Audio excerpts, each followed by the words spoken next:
Good morning बच्चों। आज हम कर रहे हैं कक्षा 5 हिंदी रीडर पाठ नंबर 3। पाठ का नाम है उचित बंटवारा। ध्यान से पढ़ना सभी। दिल्ली शहर से बाहर एक छोटा सा गुरुकुल था। आचार्य जी बच्चों को पढ़ाने के लिए साथ साथ व्यवहारिक ज्ञान की शिक्षा भी दिया करते थे। उनके 3 शिष्य कृष्ण, राम और भरत उन्हें बहुत प्रिय थे। वे गुरुजी की सेवा करते और गौशाला भी संभालते थे। गायों की संख्या में वृद्धि होती रहती। गरीब परिवारों के बच्चे भी वहाँ विद्या अध्ययन करने आते रहते थे। एक दिन आचार्य जी अपने तीनों प्रिय शिष्यों की शिक्षा समाप्ति के पश्चात उन्हें अपने पास बुलाया और कहा, बालकों, तुम अनेक वर्षों तक इस गुरुकुल हमारी और गऊ की सेवा की है। अब तुम दुनिया में जाकर अपना जीवन बिताओ। जाते समय तुम्हारी निष्ठा और सेवा के परिणाम स्वरूप मैं तुम्हें ये गाय देता हूँ। इन गायों का बंटवारा इस प्रकार होना चाहिए। कृष्ण ने अधिक वर्षों तक गुरुकुल में रहकर सेवा की, इसलिए गायों का आधा भाग उसका, राम को उससे कम तिहाई भाग, और भरत तुम्हारा सेवा काल सबसे कम है, इसलिए 9वां भाग तुम्हारा।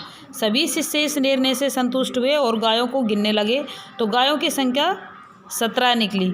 अब वे सोच में पड़ गए। गुरुजी के हिसाब से 8 सही 1/2 गाय कृष्णा और 5/2/3 गायें राम के और भरत के हिस्से में 1/8/9 गाय आनी थी। गाय कोई बेजान वस्तु तो थी नहीं जिससे वे बांट लेते। सभी ने एक बुजुर्ग को बुलाया और बंटवारा करने के लिए कहा।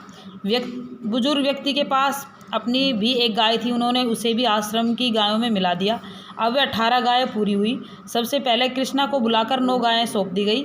फिर राम को शेष बची 9 गायों में से कुल तीसरा हिस्सा यानी 6 गायें मिली। तत्पश्चात भरत को 3 गायों का 9वां भाग अर्थात 2 गायें सौंप दी गई। सभी अपनी अपनी गाय पाकर बहुत खुश हुए। इस प्रकार बुजुर्ग व्यक्ति ने समझदारी से बंटवारा कर सूझबूझ का परिचय दिया, क्योंकि 9 + 6 + 2 की कुल संख्या 17 बनती है। बस हो गया बंटवारा। अब मुझे मेरी गाय वापस लौटा दो, बूढ़े ने कहा। उनकी बुद्धि के चमत्कार से सभी हैरान पर खुश थे। अब इसमें कुछ कठिन शब्द है, देखना इस प्रकार। सबसे पहला है गुरुकुल, जिसको मैं रेखांकित कर रही हूँ।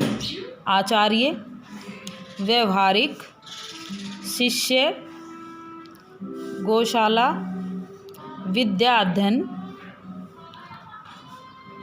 शिक्षा प्राप्ति, गुरुकुल, निष्ठा, परिणाम स्वरूप, निर्णय, और इधर है आश्रम, तत्पश्चात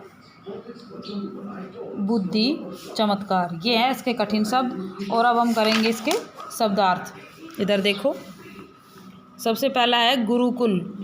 गुरुकुल क्या होता है? प्राचीन विद्यालय, जिसमें पहले जब स्कूल नहीं होते थे तो बच्चे कहाँ पढ़ते थे? गुरुकुल में। बुजुर्ग यानी घर के सम्मानीय सदस्य, जैसे दादाजी, नाना जी, ये क्या है? बुजुर्ग। आचार्य यानी अध्यापक। निष्ठा, विश्वास, समझदारी, सूझबूझ। बेजान, जिसमें जान ना हो।